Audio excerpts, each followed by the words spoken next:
Hey, you're here. Awesome. Okay, for some reason, Chrome decided to refresh the tab, which ended the stream. I don't know why they do that. Dark's fine. Yeah, but it's the best part we got. We're just about to get to the end of the prologue too, so that's really annoying that it cut off before that. Okay. Ambrose undid a wrapping of paper and produced a green pocketbook. Oh, good.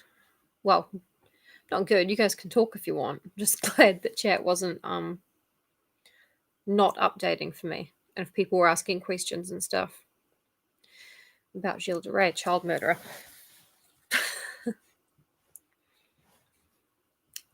Green pocketbook.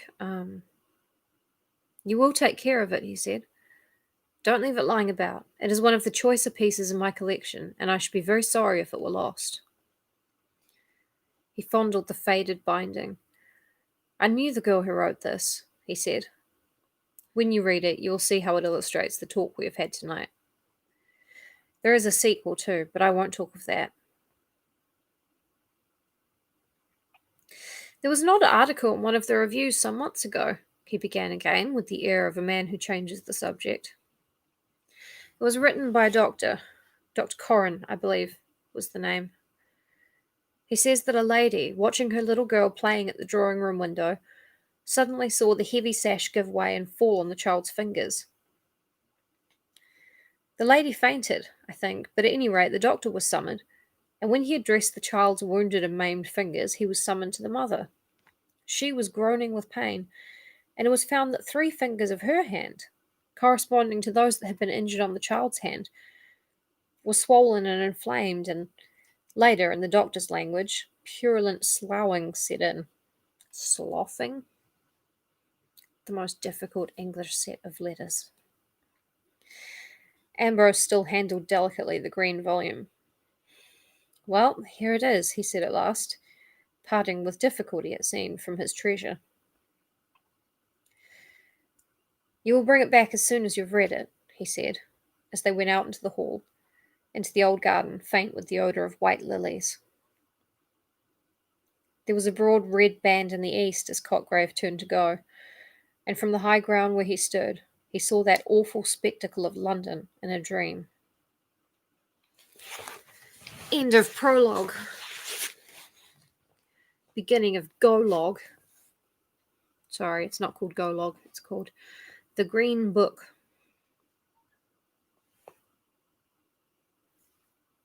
If that's her getting a bird, I won't be happy. The morocco binding of the book was faded, and the colour had grown faint, but there were no stains, nor bruises, nor marks of usage. Slowing. Could have been. Also, hi Kenneth. The book looked as if it had been bought on a visit to London some 70 or 80 years ago, and had somehow been forgotten and suffered to lie away out of sight. So we're talking about like the 1820s and 30s. There was an old, delicate, lingering odour about it. Such an odour as sometimes haunts an ancient piece of furniture for a century or more. The end papers inside the binding were oddly decorated with coloured patterns and faded gold. It looked small, but the paper was fine, and there were many leaves, closely covered with minute, painfully formed characters. I found this book, the manuscript began, in a drawer in the old bureau that stands on the landing. It was a very rainy day, and I could not go out, so in the afternoon I got a candle and rummaged in the bureau. Nearly all of the drawers were full of old dresses, but one of the small ones looked empty, and I found this book hidden right at the back. I wanted a book like this, so I took it to write in. It is full of secrets. I have a great many other books of secrets I have written, hidden in a safe place. and I am going to write here many of the old secrets and some new ones, but there are some I shall not put down at all. I must not write down the real names of the days and months which I found out a year ago, nor the way to make the Aklo letters, nor the Chian language, nor the great beautiful circles, nor the Mao games, nor the chief songs. I may write something about all these things, but not the way to do them, for peculiar reasons. And I must not say who the nymphs are, or the dolls, or Gilo, or what Vulas mean. All these are most secret secrets, and I am glad when I remember what they are, and how many wonderful languages I know. But there are some things that I call the secrets of the secrets of the secrets that I dare not think of unless I am quite alone. And then I shut my eyes and put my hands over them and whisper the word, and the alala comes. I only do this at night in my room or in certain woods that I know, but I must not describe them, as they are secret woods. Then there are the ceremonies, which are all of them important, but some are more delightful than others. There are the white ceremonies, and the green ceremonies, and the scarlet ceremonies. The scarlet ceremonies are the best, but there is only one place where they can be performed properly, though there is a very nice imitation which I have done in other places. Secrets. These are big secrets. Besides these, I have done the dances and the comedy, and I have done the comedy sometimes when the others were looking, and they didn't understand anything about it. I was very little when I first knew about these things. When I was very small, and Mother was alive, I can remembering things before that, only it has all got confused. But I remember when I was 5 or 6, I heard them talking about me when they thought I was not noticing. They were saying how queer I was a year or two before, and how Nurse had called my mother to come and listen to me talking all to myself, and I was saying words that nobody could understand. I was speaking the Zhou language, but I only remember a very few of the words, and it was about the little white faces that used to look at me when I was lying in my cradle. They used to talk to me, and I learnt their language and talked to them in it about some great white place where they lived, where the trees and the grass were all white, and there were white hills as high up as the moon, and a cold wind. I have often dreamed of it afterwards, but the faces went away when I was very little. But a wonderful thing happened when I was about 5. My nurse was carrying me on her shoulder. There was a field of yellow corn, and we went through it. It was very hot. Then we came to a path through the wood, and a tall man came after us and went with us till we came to a place where there was a deep pool, and it was very dark and shady. Nurse put me down on the soft moss under a tree and said, "She can't get to the pond now." So they left me there, and I sat quite still and watched, and out of the water and out of the wood came 2 wonderful white people, and they began to play and dance and sing. They were a kind of creamy white like the old ivory figure in the drawing room. One was a beautiful lady with kind dark eyes and a grave face and long black hair, and she smiled such a strange, sad smile at the other, who laughed and came to her. They played together and danced round and round the pool, and they sang a song till I fell asleep. Anyone's guess what they were doing? Nurse woke me up when she came back, and she was looking something like the lady had looked, so I told her all about it and asked her why she looked like that. At first she cried, and then she looked very frightened and turned quite pale. She put me down on the grass and stared at me, and I could see she was shaking all over. Then she said I had been dreaming, but I knew I hadn't. Then she made me promise not to say a word about it to anybody, and if I did, I should be thrown into the black pit. I was not frightened at all, though Nurse was, and I never forgot about it, because when I shut my eyes and it was quite quiet, and I was all alone, I could see them again, very faint and far away, but very splendid, and little bits of the song they sang came into my head, but I couldn't sing it. I was 13, nearly 14, when I had a very singular adventure. So strange that the day on which it happened is always called the White Day. My mother had been dead for more than a year, and in the morning I had lessons, but they let me go out for walks in the afternoon. And this afternoon I walked a new way, and a little brook led me into a new country. But I tore my frock getting through some of the difficult places, as the way was through many bushes, and beneath the low branches of trees, and up thorny thickets on the hills, and by dark woods full of creeping thorns. And it was a long, long way. It seemed as if I was going on forever and ever, and I had to creep by a place like a tunnel where a brook must have been, but all the water had dried up, and the floor was rocky, and the bushes had grown overhead till they met, so that it was quite dark. And I went on and on through that dark place. It was a long, long way. And I came to a hill that I never saw before. I was in a dismal thicket full of black, twisted boughs that tore me as I went through them, and I cried out because I was smarting all over. And then I found that I was climbing, and I went up and up a long way, till at last the thicket stopped, and I came out crying just under the top of a big bare place, where there were ugly grey stones lying all about on the grass, and here and there a little twisted, stunted tree came out from under a stone, like a snake. And I went up right to the top, a long way. I never saw such big, ugly stones before. They came out of the earth, some of them, and some looked as if they had been rolled to where they were. And they went on and on, as far as I could see, a long, long way. I looked out from them and saw the country, but it was strange. It was winter time, and there were black, terrible woods hanging from the hills all round. It was like seeing a dark room hung with black curtains, and the shape of the trees seemed quite different from any I had ever seen before. I was afraid. Then beyond the woods there were other hills round in a great ring, but I had never seen any of them. It all looked black, and everything had a vor over it. It was all so still and silent, and the sky was heavy and grey and sad, like a wicked voorish dome in deep Dendo. I went on to the dreadful rocks. There were hundreds and hundreds of them.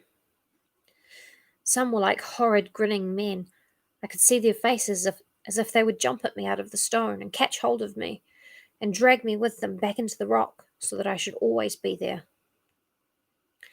And there were other rocks that were like animals, creeping, horrible animals, putting out their tongues. And others were like words that I could not say, and others like dead people lying on the grass. I went on among them, though they frightened me, and my heart was full of wicked songs that they put into it, and I wanted to make faces and twist myself about in the way they did. And I went on a long way, till at last I liked the rocks, and they didn't frighten me any more. I sang the songs I thought of, songs full of words that must not be spoken or written down.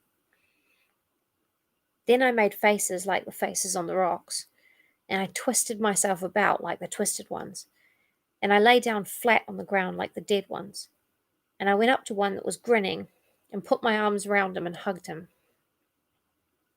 And so I went on through the rocks till I came to a round mound in the middle of them.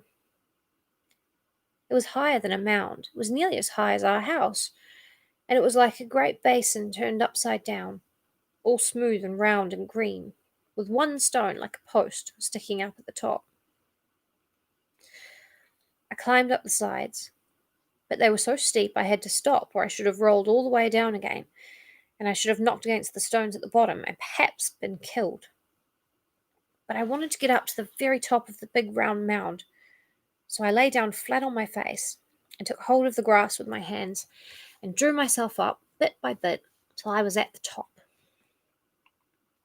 Then I sat down on the stone in the middle and looked all round about.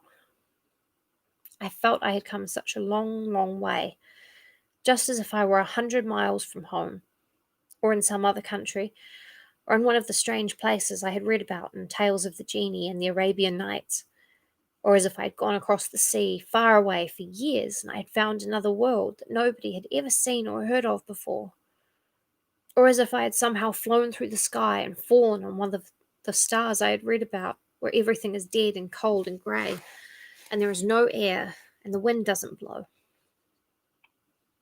I sat on the stone and looked all around and down and around me. It was just as if I was sitting on a tower in the middle of a great empty town, because I could see nothing all round but the great grey rocks on the ground.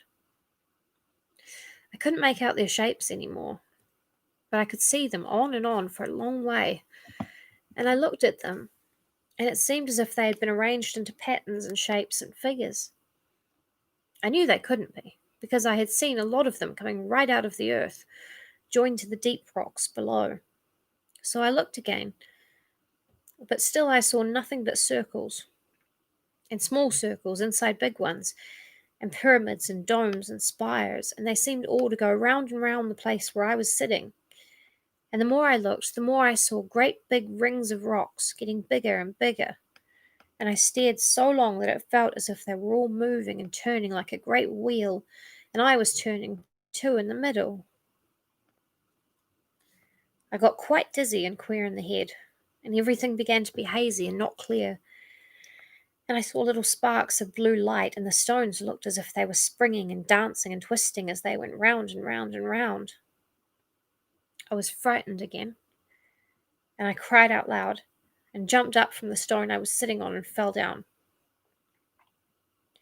When I got up, I was so glad that they all looked still, and I sat down on the top and slid down the mound, and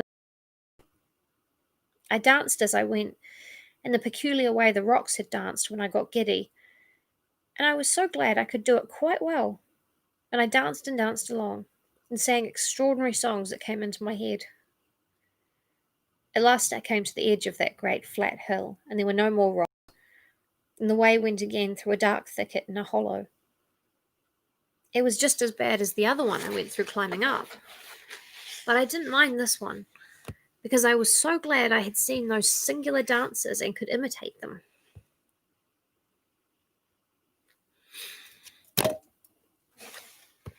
I went down, creeping through the bushes, and a tall nettle stung me on my leg and made me burn, but I didn't mind it. And I tingled with the boughs and the thorns, but I only laughed and sang. Then I got out of the thicket into a close valley, a little secret place like a dark passage that nobody ever knows of, because it was so narrow and deep and the woods were so thick around it.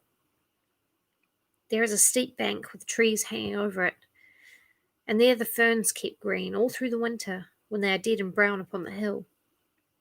And the ferns there have a sweet, rich smell like what oozes out of fir trees. There was a little stream of water running down this valley, so small that I could easily step across it. I drank the water with my hand, and it tasted like bright yellow wine, and it sparkled and bubbled as it ran down over beautiful red and green and yellow stones, so that it seemed alive in all colours at once. I drank it, and I drank more with my hand, but I couldn't drink enough, so I lay down and bent my head and sucked the water up with my lips. It tasted much better drinking it that way, and a ripple would come up to my mouth and give me a kiss, and I laughed and drank again, and pretended there was a nymph, like the one in the old picture at home, who lived in the water and was kissing me. So I bent low down to the water, and put my lips softly to it, and whispered to the nymph that I would come again. I felt sure that it could not be common water. I was so glad when I got up and went on, and I danced again and went up and up the valley under hanging hills. And when I came to the top, the ground rose up in front of me, tall and steep as a wall, and there was nothing but the green wall and the sky.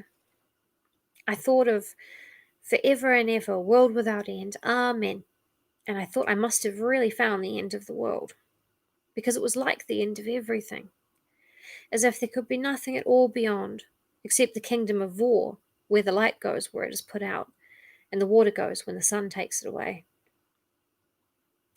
I began to think of all the long, long way I had journeyed, how I had found a brook and followed it on, and gone through bushes and thorny thickets and dark woods full of creeping thorns. Then I had crept up a tunnel under trees and climbed a thicket and seen all the grey rocks and sat in the middle of them when they turned round, and then I had gone on through the grey rocks and come down the hill, through the stinging thicket, and up the dark valley, all a long, long way. I wondered how I should get home again, if I could ever find the way, and if my home was there any more, or if it were turned and everybody in it into grey rocks, as in the Arabian Nights.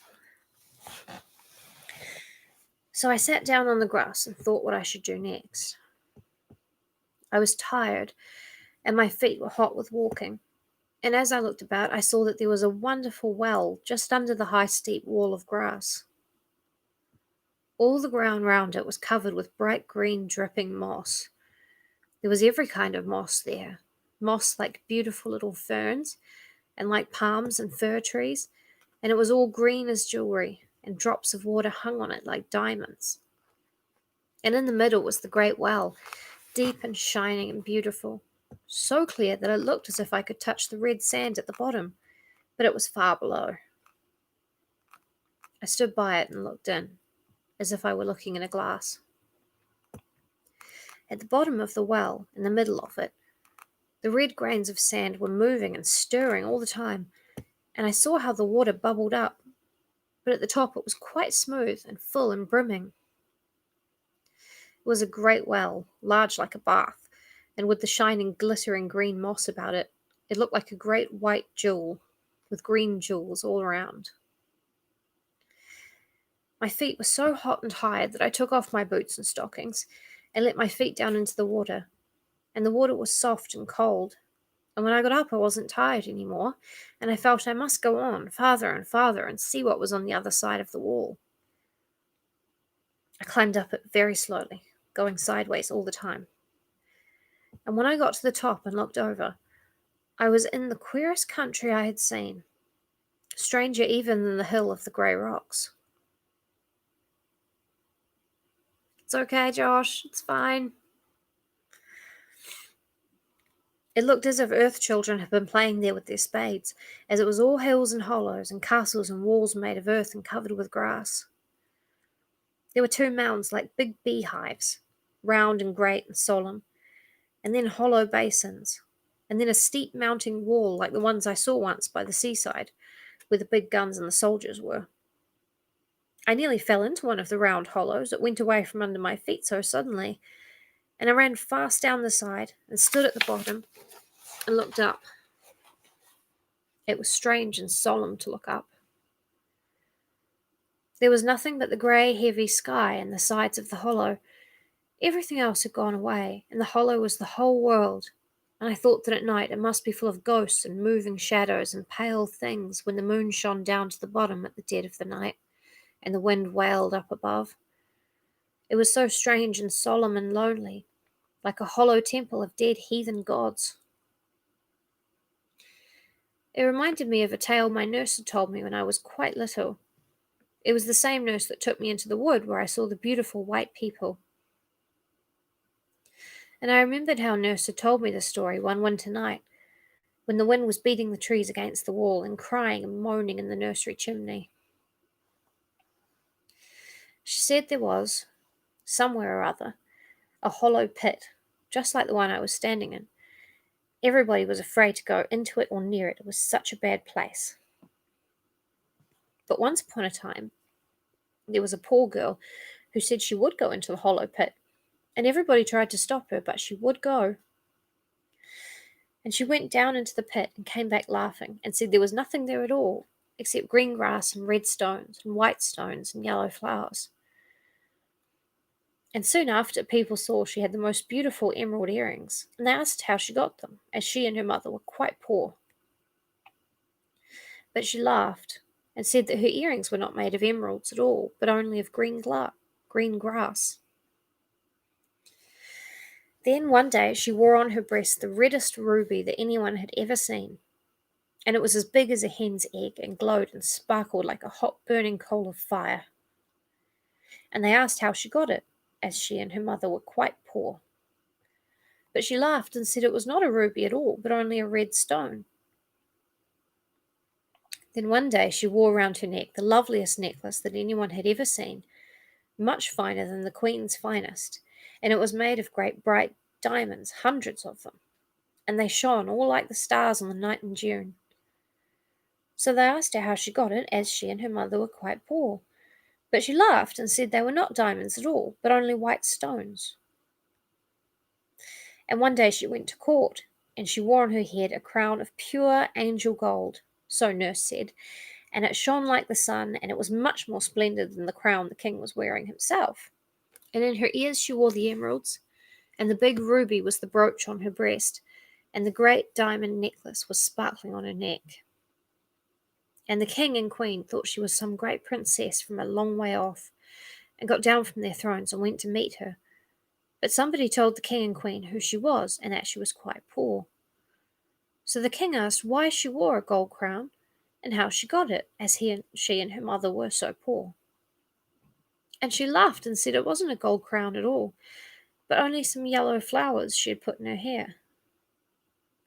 And the king thought it was very strange, and said she should stay at the court, and they would see what would happen next. And she was so lovely that everybody said that her eyes were greener than the emeralds, that her lips were redder than the ruby, that her skin was whiter than the diamonds, and that her hair was brighter than the golden crown. So the king's son said he would marry her, and the king said he might. And the bishop married them, and there was a great supper, and afterwards the king's son went to his wife's room. But just when he had his hand on the door, he saw a tall, dark man with a dreadful face standing in front of the door, and a voice said, "Venture not upon your life. This is mine own wedded wife." Then the king's son fell down on the ground in a fit, and they came and tried to get into the room, but they couldn't, and they hacked at the door with hatchets, but the wood had turned hard as iron, and at last everybody ran away. They were so frightened at the screaming and laughing and shrieking and crying that came out of the room. But the next day they went in, and found there was nothing in the room but thick black smoke, because the dark man had come and taken her away. And on the bed there were 2 knots of faded grass and a red stone, and some white stones, and some faded yellow flowers.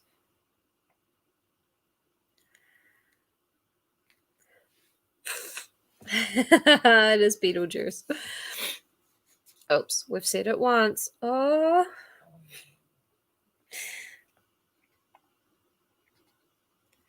I remembered this tale of nurses while I was standing at the bottom of the deep hollow. It was so strange and solitary there, and I felt afraid. I could not see any stones or flowers, but I was afraid of bringing them away without knowing, and I thought I would do a charm that came into my head to keep the dark man away. So I stood right in the very middle of the hollow, and I made sure that I had none of those things on me. And then I walked around the place and touched my eyes and my lips and my hair in a peculiar manner, and whispered some queer words that nurse taught me to keep bad things away. Then I felt safe, and climbed up out of the hollow, and went on through all those mounds and hollows and walls, till I came to the end, which was high above all the rest, and I could see that all the different shapes of the earth were arranged in patterns, something like the grey rocks, only the pattern was different. It was getting late, and the air was indistinct, but it looked from where I was standing something like 2 great figures of people lying on the grass. And I went on, and at last I found a certain wood, which is too secret to be described, and nobody knows of the passage into it, which I found out in a very curious manner by seeing some little animal run into the wood through it. So I went after the animal by a very narrow, dark way, under thorns and bushes, and it was almost dark when I came to a kind of open place in the middle. And there I saw the most wonderful sight I have ever seen. But it was only for a minute, as I ran away directly and crept out of the wood by the passage I had come by, and ran, as fast as ever I could, because I was afraid. What I had seen was so wonderful and so strange and beautiful. But I wanted to get home and think of it, and I did not know what might not happen if I stayed by the wood. I was hot all over and trembling, and my heart was beating, and strange cries that I could not help came from me as I ran from the wood. I was glad that a great white moon came up from over a round hill and showed me the way. So I went back through the mounds and hollows and down the closed valley and up through the thicket over the place of the grey rocks, and so at last I got home again. My father was busy in his study, and the servants had not told about my not coming home, though they were frightened and wondered what they ought to do. So I told them I had lost my way, but I did not let them find out the real way I had been. When I came out of the narrow way, and it looked all shining though the air was dark, it seemed so certain. And all the way home I was quite sure that I had seen it, and I wanted to be alone in my room and be glad over it all to myself, and shut my eyes and pretend it was there, and do all the things I would have done if I had not been so afraid. But when I shut my eyes, the sight would not come, and I began to think about my adventures all over again, and I remembered how dusky and queer it was at the end, and I was afraid it must be all a mistake, because it seemed impossible it could happen.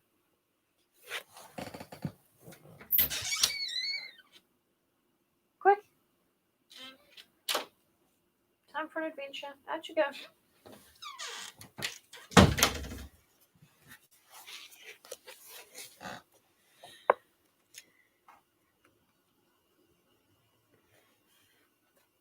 It seemed like one of Nurse's tales, which I didn't really believe in, though I was frightened at the bottom of the hollow. And the story she told me when I was little came back into my head, and I wondered whether it was really there, what I thought I had seen, or whether any of her tales could have happened a long time ago. It was so queer. I lay awake there in my room at the back of the house, and the moon was shining on the other side towards the river, so the bright light did not fall upon the wall, and the house was quite still. I had heard my father come upstairs, and just after the clock struck 12, and after the house was still and empty, as if there was nobody alive in it. And though it was all dark and indistinct in my room, a pale glimmering kind of light shone in through the white blind, and at once I got up and looked out, and there was a great black shadow of the house overhanging the garden, looking like a prison where men are hanged. And then beyond it was all white, and the wood shone white with black gulfs between the trees. Fitzy's going out for his friends. It was still and clear, and there were no clouds in the sky. I wanted to think of what I had seen, but I couldn't, and I began to think of all the tales that Nurse had told me so long ago that I thought I had forgotten.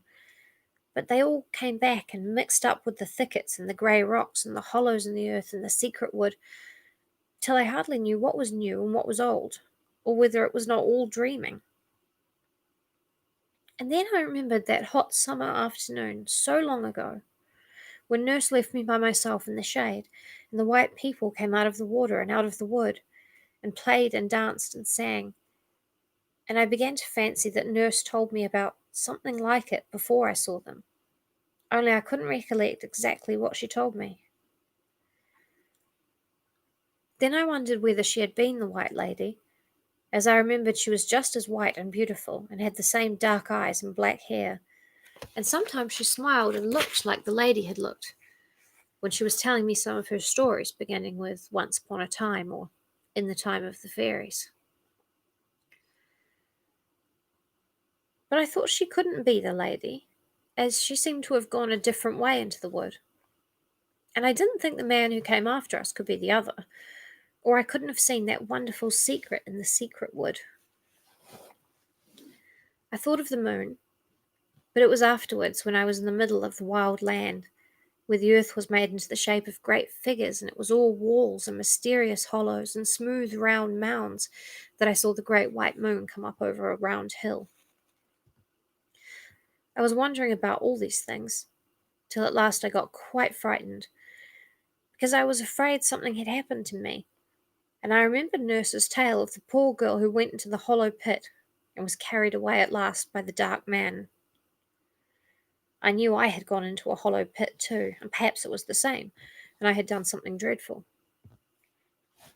So I did the charm over again, and touched my eyes and my lips and my hair in a peculiar manner, and said the old words from the fairy language, so that I might be sure I had not been carried away.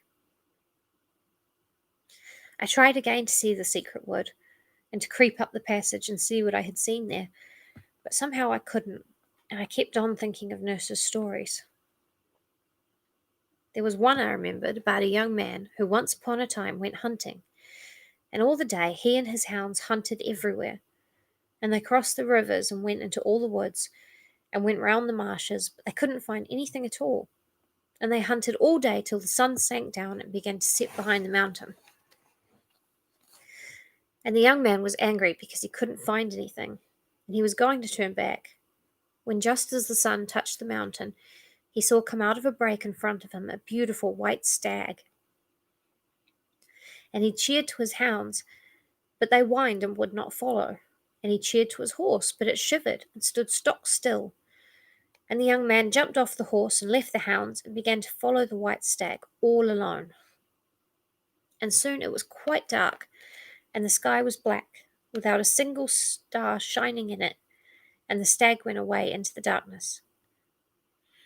And though the man had brought his gun with him, he never shot at the stag, because he wanted to catch it, and he was afraid he would lose it in the night. But he never lost it once, though the sky was so black and the air was so dark, and the stag went on and on till the young man didn't know a bit where he was. And they went through enormous woods where the air was full of whispers, and a pale, dead light came out from the rotten trunks that were lying on the ground.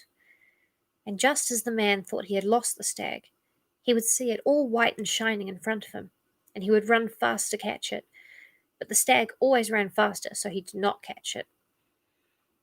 And they went through the enormous woods, and they swam across rivers, and they waded through black marshes where the ground bubbled, and the air was full of will-o'-the-wisps. And the stag fled away down into the rocky, narrow valleys, where the air was like the smell of a vault, and the man went after it. And they went over the great mountains, and the man heard the wind come down from the sky, and the stag went on, and the man went after. At last the sun rose, and the young man found that he was in a country that he had never seen before. It was a beautiful valley with a bright stream running through it, and a great big round hill in the middle. And the stag went down the valley towards the hill, and it seemed to be getting tired, and went slower and slower. And though the man was tired too, he began to run faster, and he was sure that he would catch the stag at last. But just as they got to the bottom of the hill, and the man stretched out his hand to catch the stag, it vanished into the earth. And the man began to cry. He was so sorry that he had lost it after all his long hunting. Hi, Jessie.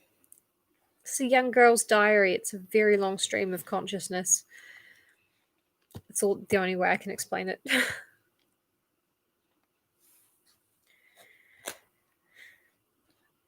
But as he was crying, he saw there was a door in the hill just in front of him. And he went in, and it was quite dark, but he went on, as he thought he would find the white stag. And all of a sudden it got light, and there was the sky, and the sun shining, and birds singing in the trees, and there was a beautiful fountain. And by the fountain a lovely lady was sitting, who was the queen of the fairies, and she told the man that she had changed herself into a stag to bring him there, because she loved him so much. Then she brought out a great gold cup, covered in jewels, from her fairy palace, and she offered him wine in the cup to drink. And he drank, and the more he drank, the more he longed to drink, because the wine was enchanted. So he kissed the lovely lady, and she became his wife. And he stayed all that day and all that night in the hill where she lived. And when he woke, he found he was lying on the ground, close to where he had seen the stag first, and his horse was there, and his hounds were there waiting. And he looked up, and the sun sank behind the mountain. And he went home and lived a long time, but he would never kiss any other lady, because he had kissed the queen of the fairies. And he would never drink common wine any more, because he had drunk enchanted wine.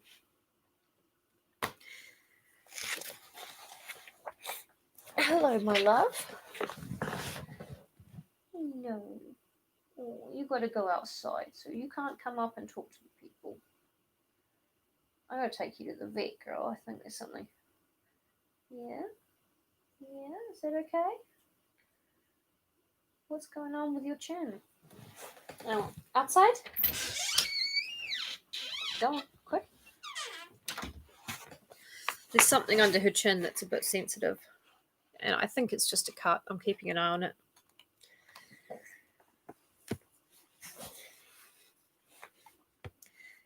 And sometimes Nurse told me tales that she had heard from her great-grandmother, who was very old and lived in a cottage in the mountain all alone. And most of these tales were about a hill where people used to meet at night long ago. And they used to play all sorts of strange games and do queer things that Nurse told me of, but I couldn't understand. And now, she said, everybody but her great-grandmother had forgotten all about it, and nobody knew where the hill was, not even her great-grandmother. But she told me one very strange story about the hill, and I trembled when I remembered it. She said that people always went there in summer when it was very hot and they had to dance a good deal. It would be all dark at first, and there were trees there, which made it much darker, and people would come one by one from all directions by a secret path which nobody else knew. And two persons would keep the gate, and everyone as they came up had to give a very curious sign, which Nurse showed me as well as she could, but she said she couldn't show me properly. And all kinds of people would come. There would be gentlefolks and village folks, and some old people, and boys and girls, and quite small children who sat and watched. And it would all be dark as they came in, except in one corner, where someone was burning something that smelled strong and sweet and made them laugh.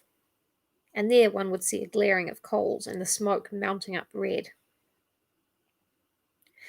So they would all come in, and when the last had come, there was no door any more, so that no one else could get in, even if they knew there was anything beyond.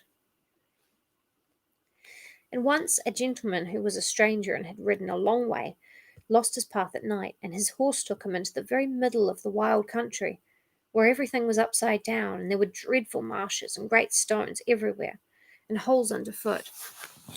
And the trees looked like gibbet posts, because they had great black arms that stretched out across the way.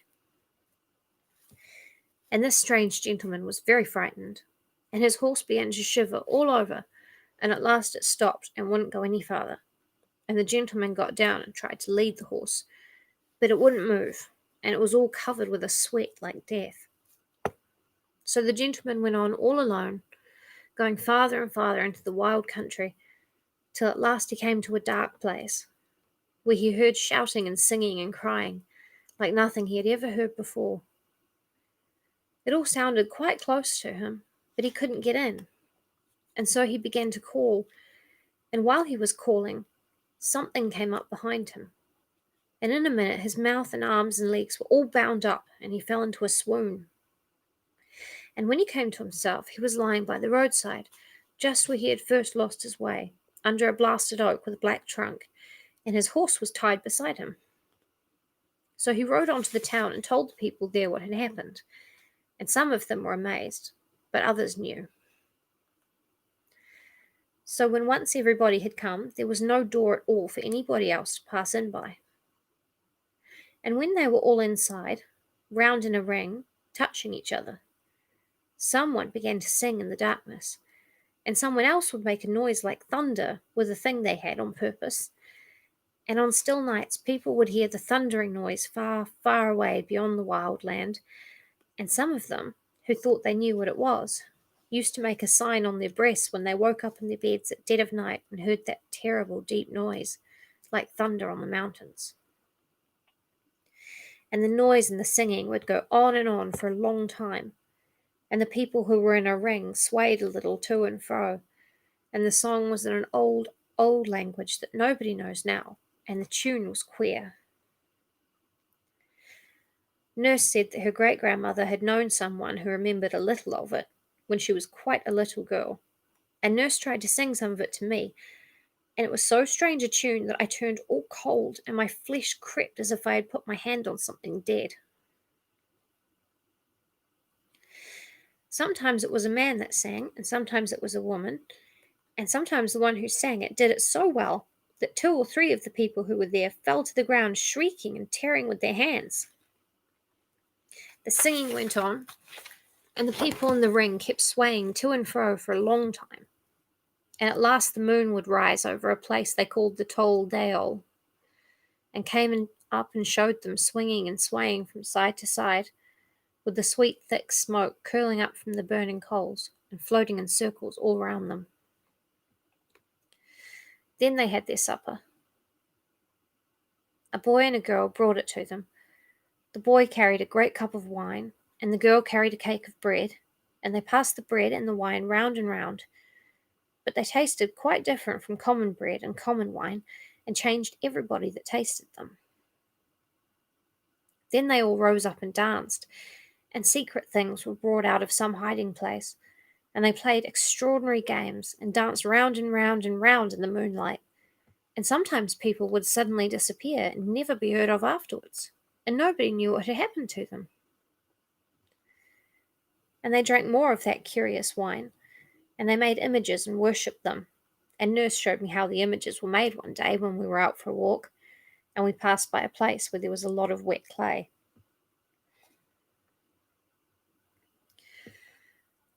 And after this, we're going to have a really long, well, not a really long, but after this, we're going to have an account of making little idols with the clay. But oh, that's a long one. What do we think? We're good for another half hour of excitable run-on sentences and ands and very, very interesting illusions if you've got a background in folklore. And even if you haven't.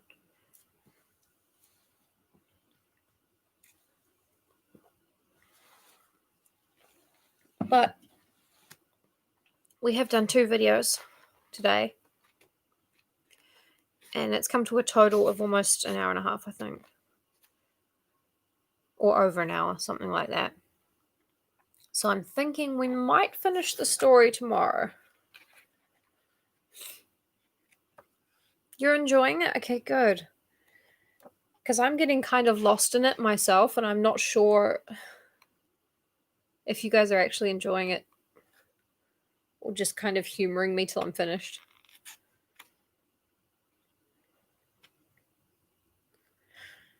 Actually, I think within about half an hour more, we will have finished it. So it's up to you guys if you feel like... What time is it? It's nearly 9 o'clock. Do you know this?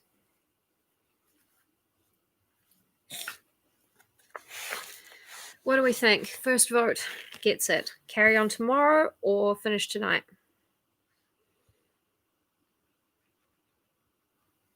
It is, isn't it? And hearing it from a young girl's language. Yep, first vote always takes it. We finish tonight. And also, Danny, your vote counts like for 3 or 4 other votes, so there was no way you were getting outvoted on that one.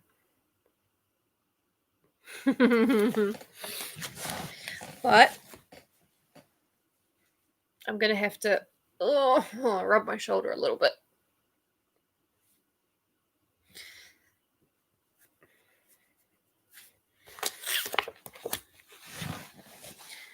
Nurse showed me how the images were made. And we passed by a place where there was a lot of wet clay. So Nurse asked me if I would like to know what those things were like that they made on the hill, and I said yes. Then she asked me if I would promise never to tell a living soul a word about it, and if I did, I was to be thrown into the black pit with the dead people. And I said I wouldn't tell anybody, and she said the same thing again and again, and I promised. So she took my wooden spade and dug a big lump of clay and put it in my tin bucket, and she told me to say, if anyone met us, that I was going to make pies when I went home.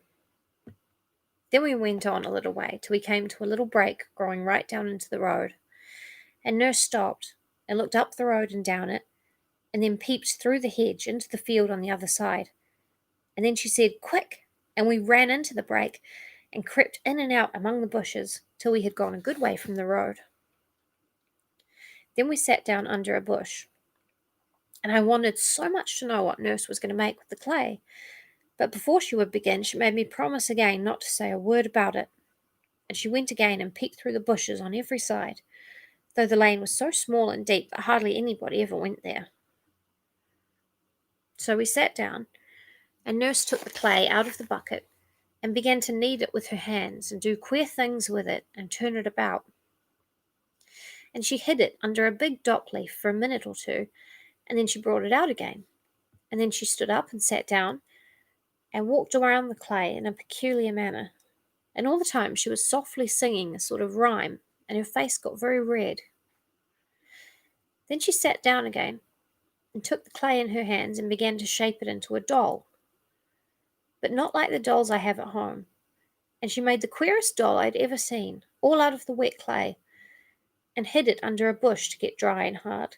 And all the time she was making it, she was singing these rhymes to herself, and her face got redder and redder. It is eerie. It's very scary, especially considering there's a child and just innocently talking about the stuff that's happening around them when they're going into these other realms, possibly. So we left the doll there, hidden away in the bushes where nobody would ever find it. And a few days later, we went the same walk, and when we came to that narrow, dark part of the lane where the break runs down to the bank, Nurse made me promise all over again. And she looked about, just as she'd done before, and we crept into the bushes to the green place where the little clay man was hidden. I remember it all so well, though I was only 8, and it is 8 years ago now as I am writing it down. But the sky was a deep violet blue, and in the middle of the break where we were sitting, there was a great elder tree covered with blossoms, and on the other side there was a clump of meadowsweet. And when I think of that day, the smell of the meadowsweet and elder blossom seems to fill the room, and if I shut my eyes, I can see the glaringly blue sky, with little clouds, very white, floating across it, and Nurse, who went away long ago, sitting opposite me and looking like the beautiful white lady in the wood. So we sat down, and Nurse took out the clay doll from the secret place where she had hidden it, and she said we must pay our respects, and she would show me what to do, and I must watch her all the time. So she did all sorts of queer things with the little clay man, and I noticed she was all streaming with perspiration, though we had walked so slowly. And then she told me to pay my respects, and I did everything she did, because I liked her, and it was such an odd game. And she said that if one loved very much, the clay man was very good if one did certain things with it, and if one hated very much, it was just as good, only one had to do different things. And we played with it a long time and pretended all sorts of things. Nurse said that her great-grandmother had told her all about these images, but what we did was no harm at all, only a game.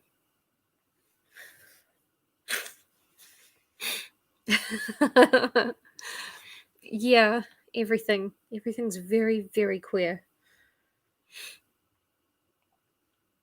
But she told me a story about these images that frightened me very much. And that was what I remembered that night when I was lying awake in my room in the pale, empty darkness, thinking of what I had seen in the secret wood.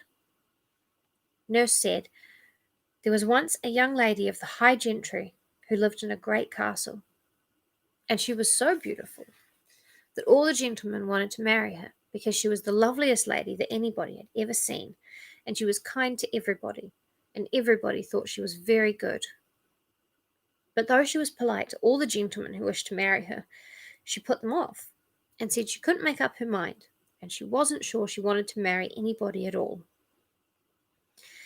And her father, who was a very great lord, was angry, though he was so fond of her, and he asked her why she wouldn't choose a bachelor out of all the handsome young men who came to the castle. But she only said that she didn't love any of them very much, and she must wait, and if they pestered her, she said she would go and be a nun in a nunnery. So all the gentlemen said they would go away and come back when a year and a day were gone. They would come back again and ask her to say which one she would marry. So the day was appointed, and they all went away, and the lady had promised that in a year and a day it would be her wedding day with one of them. But the truth was that she was the queen of the people who danced on the hill on summer nights, and on the proper nights she would lock the door of her room, and she and her maid would steal out of the castle by a secret passage that only they knew of, and go away up to the hill in the wild land. And she knew more of the secret things than anyone else, and more than anyone knew before or after, because she would not tell anybody the most secret secrets. She knew how to do all the awful things, how to destroy young men, and how to put a curse on people, and other things that I could not understand. And her real name was the Lady Evelyn, but the dancing people called her Cassap, which meant somebody very wise in the old language. And she was whiter than any of them and taller, and her eyes shone in the dark like burning rubies, and she could sing songs that none of the others could sing. And when she sang, they all fell down on their faces and worshipped her. And she could do what they called shib show, which was a very wonderful enchantment. She would tell the great lord her father that she wanted to go into the woods to gather flowers. So he let her go, and she and her maid went into the woods when nobody came, and the maid would keep watch. Then the lady would lie down under the trees and begin to sing a particular song, and she reached out her arms, and from every part of the wood great serpents would come, hissing and gliding in and out among the trees, and shooting out their forked tongues as they crawled up to the lady. And they all came to her, and twisted round her body and her arms and her neck, till she was covered with writhing serpents, and there was only her head to be seen. And she whispered to them, and she sang to them, and they writhed round and round, faster and faster, till she told them to go. And they all went away directly back to their holes, and on the lady's breast there would be a most curious, beautiful stone, shaped something like an egg, and coloured dark blue and yellow and red and green, marked like a serpent's scales. It was called Glame Stone, and with it one could do all sorts of wonderful things. And nurse said her great-grandmother had seen a glame stone with her own eyes, and it was for all the world shiny and scaly like a snake. And the lady could do a lot of other things as well, but she was quite fixed that she would not be married. And there were a great many gentlemen who wanted to marry her, but there were 5 of them who were chief, and their names were Sir Simon, Sir John, Sir Oliver, Sir Richard, and Sir Roland.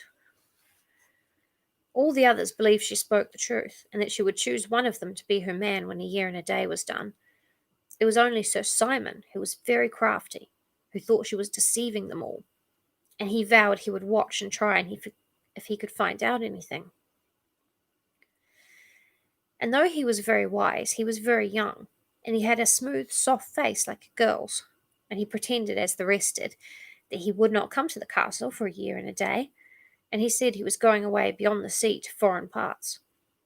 But he really only went a very little way, and came back dressed like a servant girl, and so he got a place in the castle to wash the dishes. And he waited and watched, and he listened and said nothing, and he hid in dark places, and woke up at night and looked out, and he heard things and he saw things that he thought were very strange. And he was so sly that he told the girl that waited on the lady that he was really a young man, and that he had dressed up as a girl because he loved her so very much and wanted to be in the same house with her. And the girl was so pleased that she told him many things, and he was more than ever certain that the Lady Evelyn was deceiving him and the others. And he was so clever, and told the servants so many lies, that one night he managed to hide in the Lady Evelyn's room behind the curtains. And he stayed quite still and never moved, and at last the lady came. Taking a dramatic break in the story for a sip.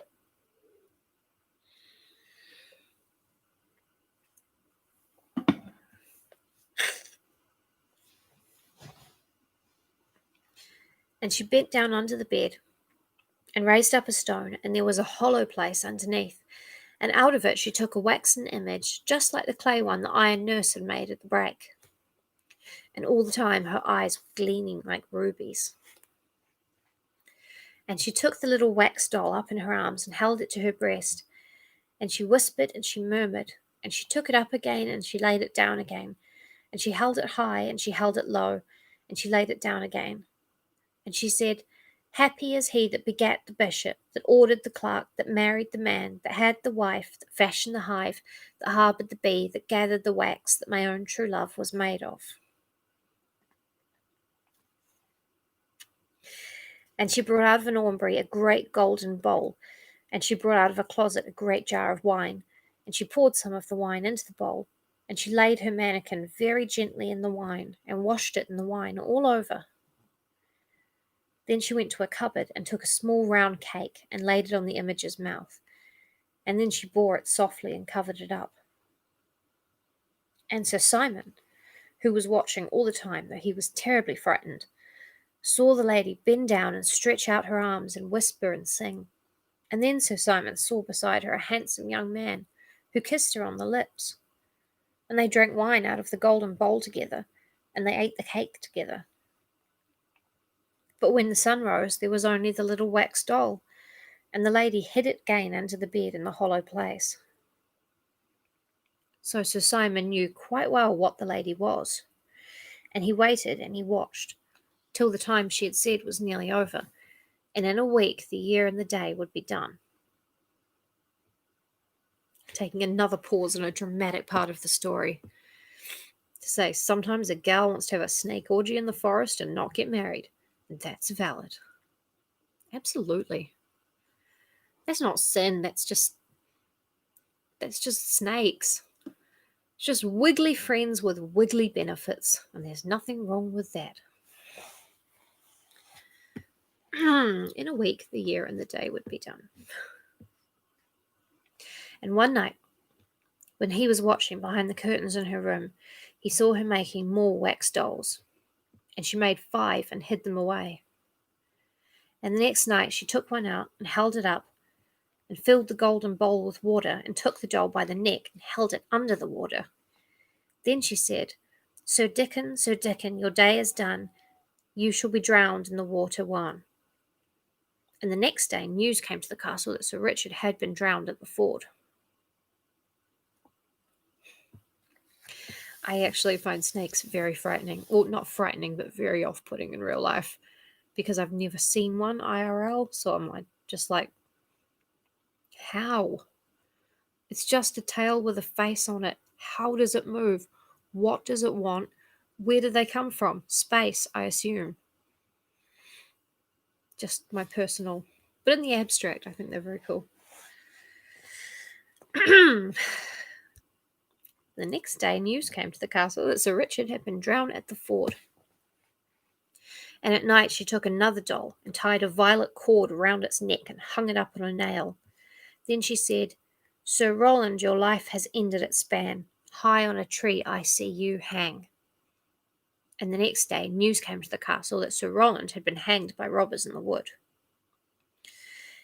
And at night she took another doll and drove her bodkin right into its heart. Bodkin's a big needle. Then she said, Sir Noel, so cease your life, your heart pierced with the knife." And the next day news came to the castle that Sir Oliver had fought in a tavern, and a stranger had stabbed him to the heart.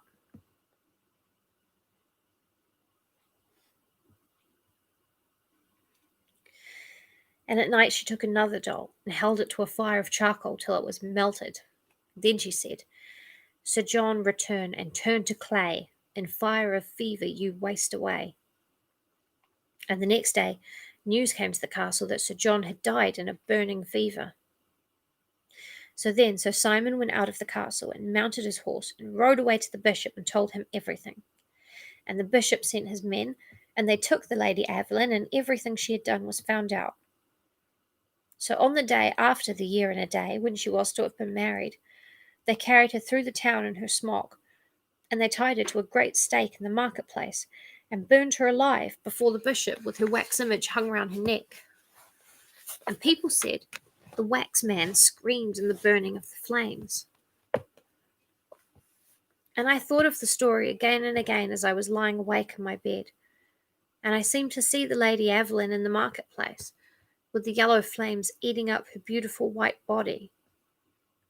And I thought of it so much that I seemed to get into the story myself, and I fancied I was the lady, and that they were coming to take me to be burnt with fire, with all the people in the town looking at me. And I wondered whether she cared, after all the strange things she had done, and whether it hurt very much to be burned at the stake. I tried again and again to forget Nurse's stories, and to remember the secret I had seen that afternoon, and what was in the secret wood.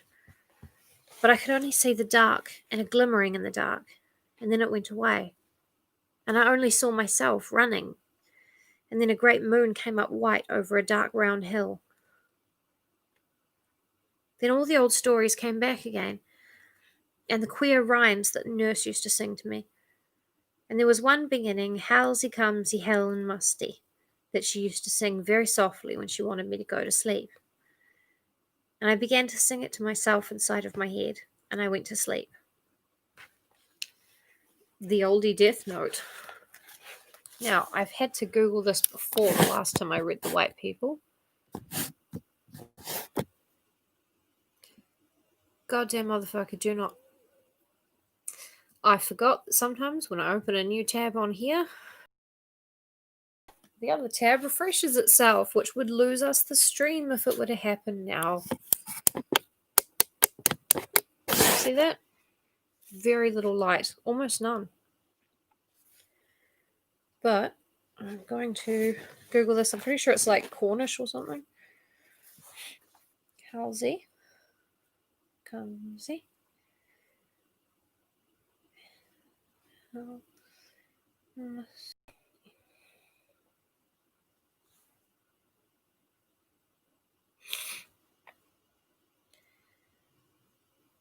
Oh.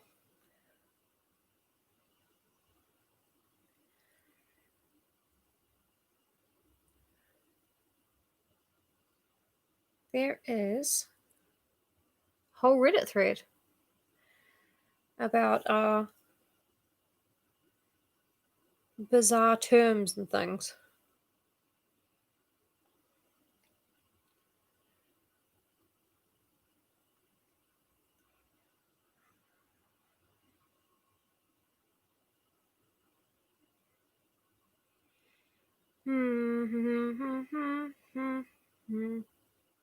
No, there's nothing of use there. Let's read it for you.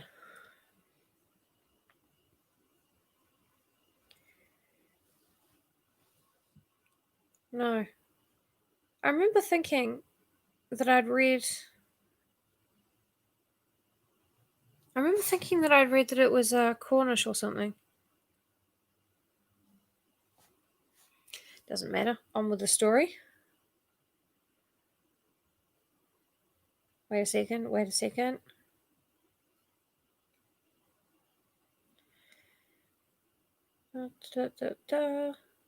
see.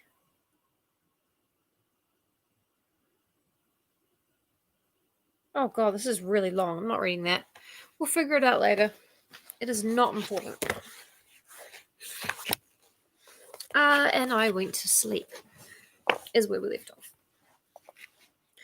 The next morning, I was very tired and sleepy, and could hardly do my lessons, and I was very glad when they were over and I had had my dinner, as I wanted to go out and be alone. It was a warm day, and I went to a nice turfy hill by the river, and sat down on my mother's old shawl that I had brought with me on purpose.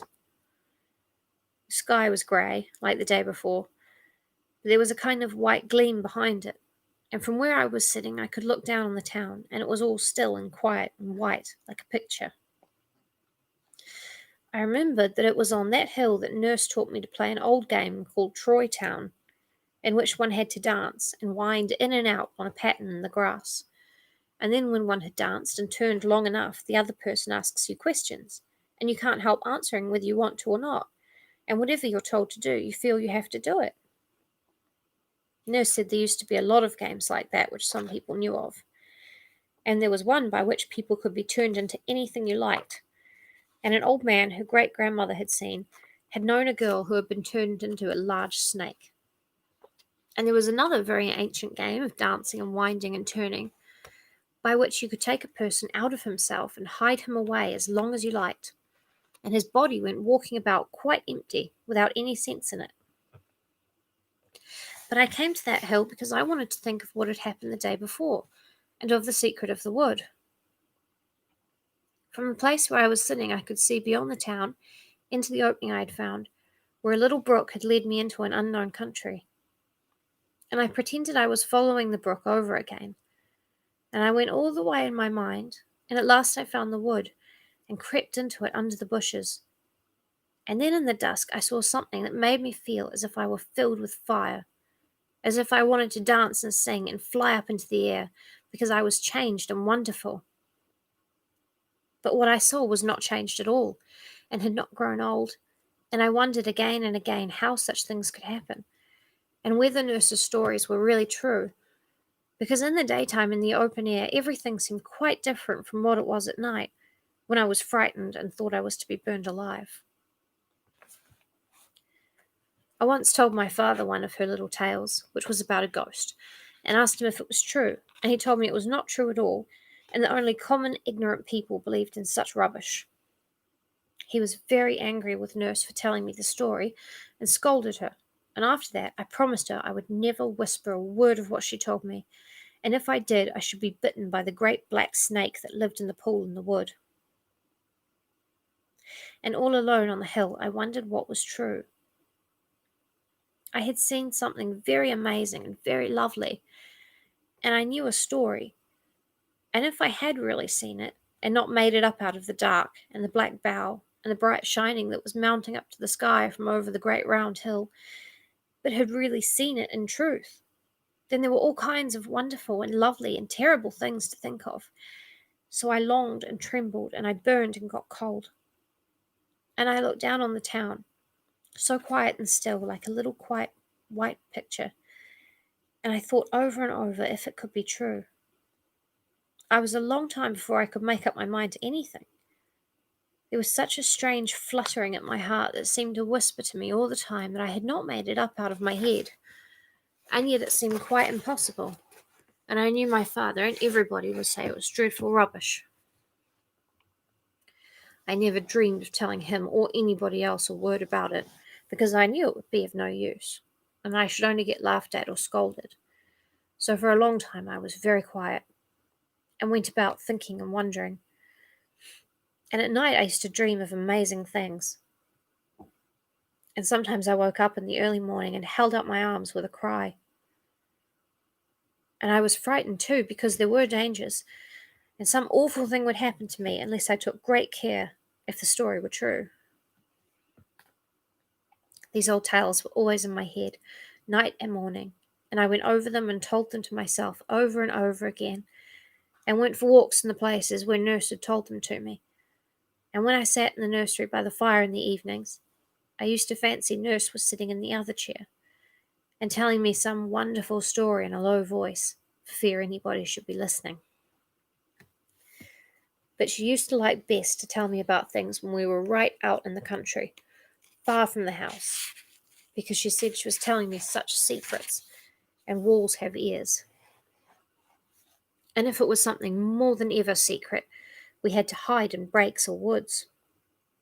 And I used to think it was such fun creeping along a hedge and going very softly, and then we would get behind the bushes or run into the wood all of a sudden, when we were sure that none was watching us, so we knew that we had our secrets quite all to ourselves, and nobody else at all knew anything about them. Now and then, when we had hidden ourselves, as I described, she used to show me all sorts of odd things. One day, I remember, we were in a hazel brake, overlooking the brook, and we were so snug and warm, as though it was April. The sun was quite hot, and the leaves were just coming out. Nurse said she would show me something funny that would make me laugh, and then she showed me, as she said, how one could turn a whole house upside down without anybody being able to find out, and the pots and pans would jump about, and the china would be broken, and the chairs would tumble over of themselves.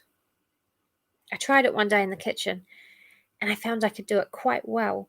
And a whole row of plates on the dresser fell off of it, and Cook's little work table tilted up and turned right over before her eyes as she said, but she was so frightened and turned so white that I didn't do it again, as I liked her. And afterwards, in the hazel copse, when she had shown me how to make things tumble about, she showed me how to make rapping noises, and I learnt how to do that too. Then she taught me rhymes to say on certain occasions, and peculiar marks to make on other occasions, and other things that her great-grandmother had taught her when she was a little girl herself. And these were all the things I was thinking about in those days after the strange walk when I thought I had seen a great secret. And I wish Nurse were there for me to ask her about it. It depends on your point of view. Either way. Well, I mean, not all of it is witchcraft related, obviously. Some of it is just rap, and that's fine. God, I bought this light, and I think it is giving up the ghost. I was going to say I bought this light like 2 years ago. Never mind.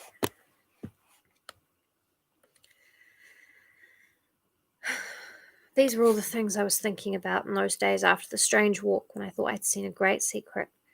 And I wish Nurse were there for me to ask her about it, but she had gone away more than 2 years before, and nobody seemed to know what had become of her or where she had gone. But I shall always remember those days if I live to be quite old, because all the time I felt so strange, wondering and doubting, and feeling quite sure at one time, and making up my mind, and then I would feel quite sure that such things couldn't happen, really, and it began all over again. But I took great care not to do certain things that might be very dangerous. So I waited and wondered for a long time, and though I was not sure at all, I never dared to try and find out. But one day, I became sure that all that Nurse had said was quite true, and I was all alone when I found it out. I think this girl is of a social class and a time where she's probably okay. I mean, if she were poor in, like, Ireland, she could still have been burnt as a changeling right up to the 1890s. That happened. Look it up. Well, don't look it up. It's horrible. One day I became sure that all Nurse had said was quite true, and I was all alone when I found it out. I trembled all over with joy and terror, and as fast as I could, I ran into one of the old breaks where we used to go. It was the one by the lane where Nurse made the little clay man, and I ran into it, and I crept into it. And when I came up to the place where the elder was, I covered up my face with my hands and lay down flat on the grass. And I stayed there for 2 hours without moving, whispering to myself delicious, terrible things, and saying some words over and over again. It was all true and wonderful and splendid, and when I remembered the story I knew and thought of what I had really seen, I got hot and I got cold, and the air seemed full of scent and flowers and singing. And first I wanted to make a little clay man, like the one Nurse had made so long ago. And I had to invent plans and stratagems, and to look about and to think of things beforehand, because nobody must dream of anything that I was doing or going to do. I was too old to carry clay about in a tin bucket. At last I thought of a plan, and I brought the wet clay to the break, and did everything that Nurse had done, only I made a much finer image than the one she had made. And when it was finished, I did everything that I could imagine, and much more than she did, because it was the likeness of something far better.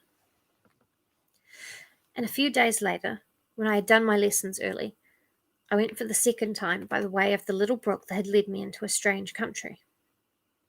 And I followed the brook, and went through the bushes, and beneath the low branches of trees, and up thorny thickets on the hill, and by dark woods full of creeping thorns a long, long way.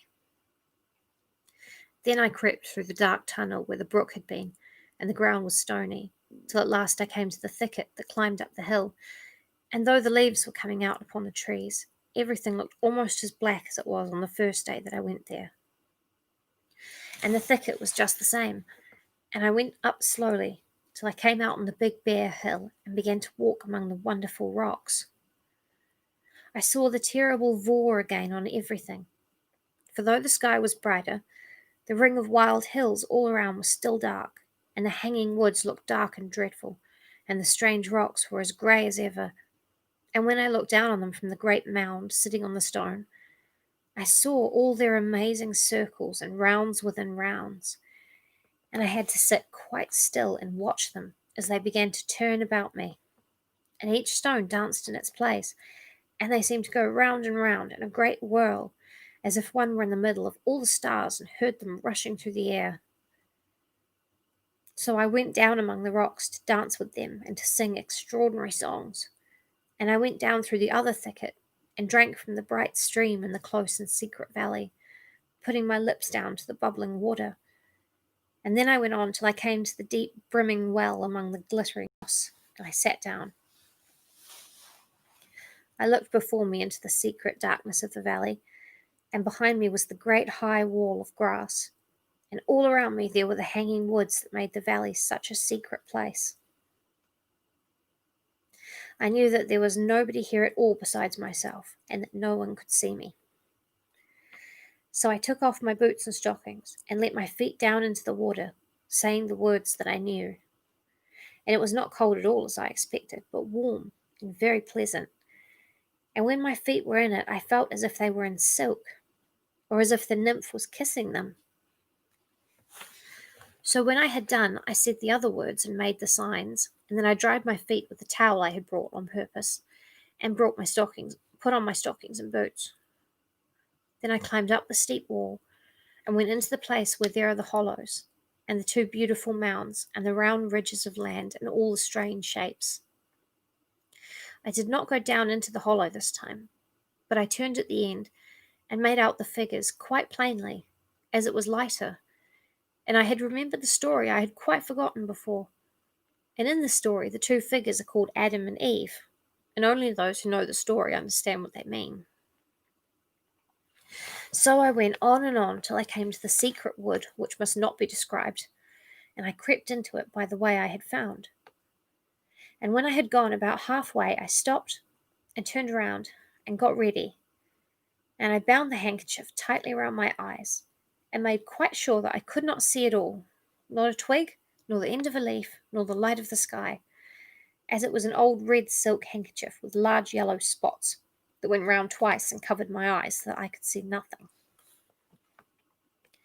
Then I began to go on, step by step, very slowly.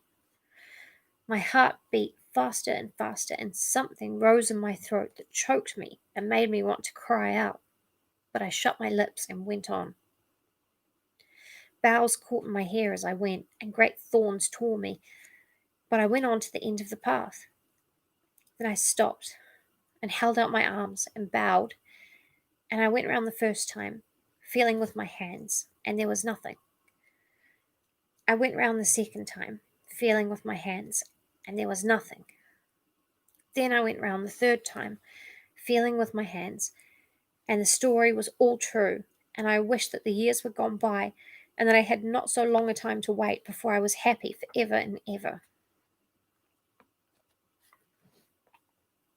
Nurse must have been a prophet like those we read of in the Bible. Everything that she said began to come true, and since then other things that she told me of have happened. That was how I came to know that her stories were true, and that I had not made up the secret myself out of my own head. But there was another thing that happened that day. I went a second time to the secret place. It was at the deep brimming well, and when I was standing on the moss, I bent over and looked in. And then I knew who the white lady was that I had seen come out of the water in the wood long ago, when I was quite little. And I trembled all over, because that told me other things. Then I remembered how some time after I had seen the white people in the wood, Nurse asked me more about them, and I told her all over again, and she listened and said nothing for a long, long time, and at last she said, "You will see her again." So I understood what had happened and what was to happen. And I understood about the nymphs, how I might meet them in all kinds of places, and they would always help me, and I must always look for them and find them in all sorts of strange shapes and appearances. And without the nymphs, I could never have found the secret, and without them, none of the other things could have happened. Nurse had told me all about them long ago, but she called them by another name, and I did not know what she meant or what her tales of them were about, only that they were very queer. And there were two kinds, the bright and the dark, and both were very lovely and very wonderful. And some people saw only one kind, and some only the other, but some saw them both. But usually the dark appeared first, and the bright ones came afterwards, and there were extraordinary tales about them. It was a day or two after I had come home from the secret place that I first really knew the nymphs. Nurse had shown me how to call them, and I had tried, but I did not know what she meant, and so I thought it was all nonsense. But I made up my mind I would try again, so I went to the wood where the pool was, where I saw the white people, and I tried again. The dark nymph Alana came, and she turned the pool of water into a pool of fire. ...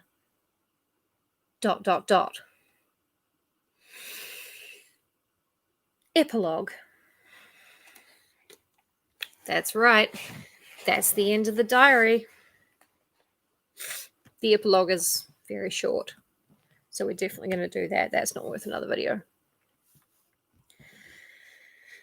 That's a very queer story, said Cockrave, handing back the green book to the recluse Ambrose. I see the drift of a good deal, but there are many things that I do not grasp at all. On the last page, for example, what does she mean by nymphs? Well, I think there are references throughout the manuscript to certain processes which have been handed down by tradition from age to age. Some of these processes are just beginning to come within the purview of science, which has arrived at them, or rather at the steps which lead to them, by quite different paths. I've interpreted the reference to nymphs as a reference to one of these processes. And you believe that there are such things? Oh, I think so. Yes, I believe I could give you convincing evidence on that point. I'm afraid you have neglected the study of alchemy. It's a pity, for the symbolism, at all events, is very beautiful. And moreover, if you were acquainted with certain books on the subject, I could recall to your mind phrases which might explain a good deal in the manuscript that you've been reading. Yes, but I want to know whether you seriously think there is any foundation of fact beneath these fancies. Is it not all a department of poetry, a curious dream with which man has indulged himself? I can only say it is no doubt better for the great mass of people to dismiss it all as a dream. But if you ask my veritable belief, that goes quite the other way. No, I should not say belief, but rather knowledge. I may tell you that I have known cases in which men have stumbled quite by accident on certain of these processes and have been astonished by wholly unexpected results. In the cases I am thinking of, there could have been no possibility of suggestion or subconscious action of any kind. One might as well suppose a schoolboy suggesting the existence of Aeschylus to himself while he plods mechanically through the declensions. But you have noticed the obscurity, Ambrose went on, and in this particular case it must have been dictated by instinct, since the writer never thought that her manuscripts would fall into other hands. But the practice is universal, and for most excellent reasons. Powerful and sovereign medicines, which are of necessity virulent poisons also, are kept in a locked cabinet. The child may find the key by chance and drink herself dead. But in most cases the search is educational, and the vials contain precious elixirs for him who has patiently fashioned the key for himself. You do not care to go into details? No, frankly, I do not. No, you must remain unconvinced. But you saw how the manuscript illustrates the talk we had last week. Is the girl still alive? No. I was one of those who found her. I knew the father well, He was a lawyer and had always left her very much to herself. He thought of nothing but deeds and leases, and the news came to him as an awful surprise. She was missing one morning. I suppose it was about a year after she had written what you've read. The servants were called, and they told things and put the only natural interpretation on them, a perfectly erroneous one. They discovered that green book somewhere in her room, and I found her in the place that she described with so much dread, lying on the ground before the image. It was an image. Yes, it was hidden by the thorns and the thick undergrowth that had surrounded it. It was a wild, lonely country, but you will know what it was like by her description, though of course you will understand that the colours have been heightened. A child's imagination always makes the heights higher and the depths deeper than they really are. And she had, unfortunately for herself, something more than imagination. One might say, perhaps, that the picture in her mind which she succeeded in a measure in putting into words was the scene as it would have appeared to an imaginative artist. But it is a strange, desolate land. And she was dead. Yes, she had poisoned herself in time. No, there was not a word to be said against her in the ordinary sense. You may recollect a story I told you the other night about a lady who saw her child's fingers crushed by a window. And what was this statue? Well, it was of Roman workmanship, of a stone that with the centuries had not blackened but had become white and luminous. The thicket had grown up about it and concealed it, and in the Middle Ages the followers of a very old tradition had known how to use it for their own purposes. In fact, it had been incorporated into the monstrous mythology of the Sabbath. You will have noted that those to whom a sight of that shining whiteness had been vouchsafed by chance, or rather perhaps by apparent chance, were required to blindfold themselves on their second approach. That is very significant. And is it there still? I sent for tools, and we hammered it into dust and fragments. The persistence of tradition never surprises me, Ambrose went on after a pause. I could name many an English parish where such traditions as that girl had listened to in her childhood are still existent in occult but unabated vigour. No, for me it is the story, not the sequel, which is strange and awful. For I have always believed that wonder is of the soul. The end. So there's a lot you can read online about people deconstructing the story and trying to figure out what it means, and doing footnotes of all the occult references and what this could possibly mean and what this sounds like, and a lot of the stuff she describes sound like from memory, because I haven't read these like analyses in years and years and years. So from memory, a lot of what she describes is similar to stuff mentioned in early modern witchcraft trials and old Greek mystery religions, things that the initiates had to go through to learn the sacred mysteries, and obviously hypnotism and drugs and such. But really, the real horror of the story is in the very non-Victorian view of sin, just my opinion, that's where the horror is, and the way the girl describes these very forbidden things, and the dismissive way that Ambrose talks about women and children being more natural and more adept at this kind of thing. It's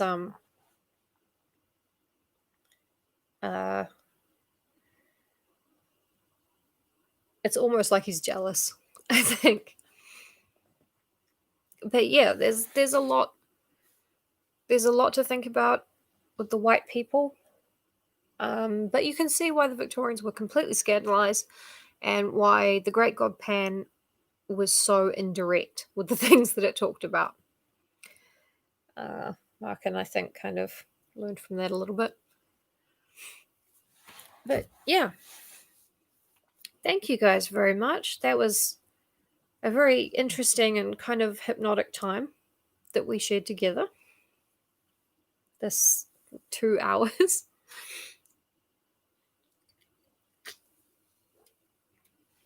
That you could have spent rewatching John Wick, but you spent it with me instead. So thank you very much. And I will go and wash my hair because that is absolutely a desperate necessity at this point. And thank you guys very much. And I will.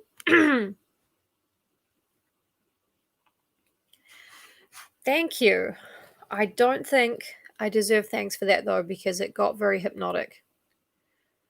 It was dun dun dun dun dun dun dun dun. Very, very much like the dances round and round and round. Thank you guys so much. I will see you again tomorrow when I kind of halfway plan to read either E. Nesbitt's Man Size in Marble or begin the case of Charles Dexter Ward. Going back to Lovecraft. We're eschewing subtlety entirely. But yeah, thanks guys. Wash your hands. Be good to each other. And drink a honey and lemon thing before bed if you've been talking for ages. Bye.